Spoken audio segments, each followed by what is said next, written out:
Basically, what happened was that I organized a sandwich drive to be executed on Friday, March 17th, when 4 friends and I drove to places where we could hand out sandwiches to the less fortunate. As a prize, I originally just had it as an intrinsic value of feeling a connection and helping others, but then I figured I had to have a more tangible prize, so on our way there, I told my friends that I would buy them all a round of beers at the end just because it was Friday and as a way of saying thank you for helping me.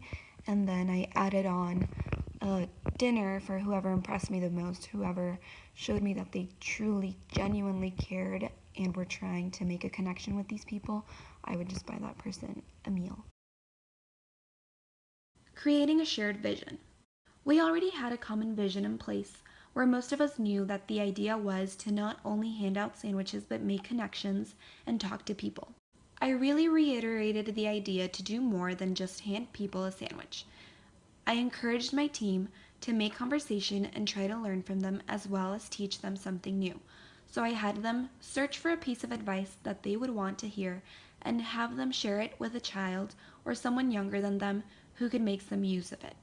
To develop service climate and expectations, I really just went back to that doing more than just handing a sandwich, and I truly encouraged interactions and genuine connections.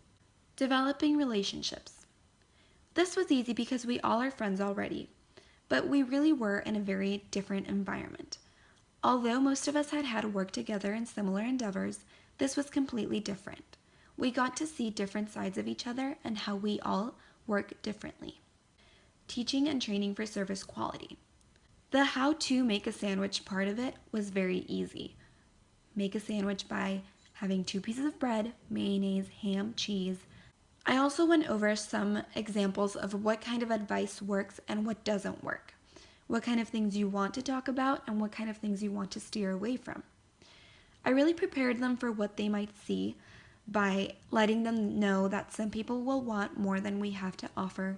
A lot of people were going to be asking for water, which we didn't have. And then also the possibility that once we came down to the last few sandwiches, people might want to fight over them. You really just don't know what to expect in these situations, and I let them know of possible outcomes so that they would be prepared. Motivate and inspire for service quality. I showed them what a good piece of advice can do. So I went over examples of famous people who received a life-changing piece of advice and really how it can turn around someone's life.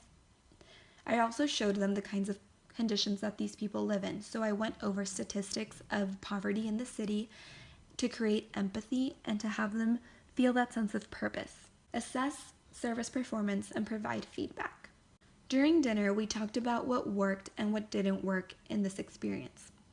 We also talked about what we were surprised by both on our end and on the end of the people we were helping. In the end, I was mostly surprised by my boyfriend's friend who truly showed so much empathy with these people, and he would spend extra time with them just getting to know them, hearing out their stories. Feedback came my way too. One of my friends told me that if I would have demanded more from him, he would have been more involved from the beginning, and everyone seemed to agree. That really got to me because I didn't want to be demanding and I didn't want to push them to come and to have to basically force them to do something they didn't want to do. But they all agreed that if I would have been more demanding with certain times and things that they had to plan for, then they would have been more involved from the start.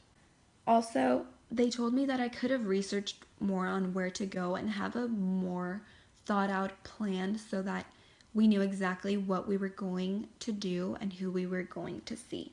For lessons learned, there were definitely things that I didn't really think through, such as the fact that people don't like to be videotaped in that environment, so there was a lot of evidence that I just couldn't even record, as well as choosing a Friday that worked for me, and I just kind of did it very impromptu because I didn't want anyone to feel pressured. Although they told me that they would have liked a little more demand from me. This experience didn't really change my leadership philosophy drastically, but I did realize that I need to plan everything thoroughly myself next time and not worry about being too tough. So next time I won't be afraid to demand more from people since my friends were truly understanding of the fact that I was in charge and I needed this to be done. So I should have given my team more credit for that.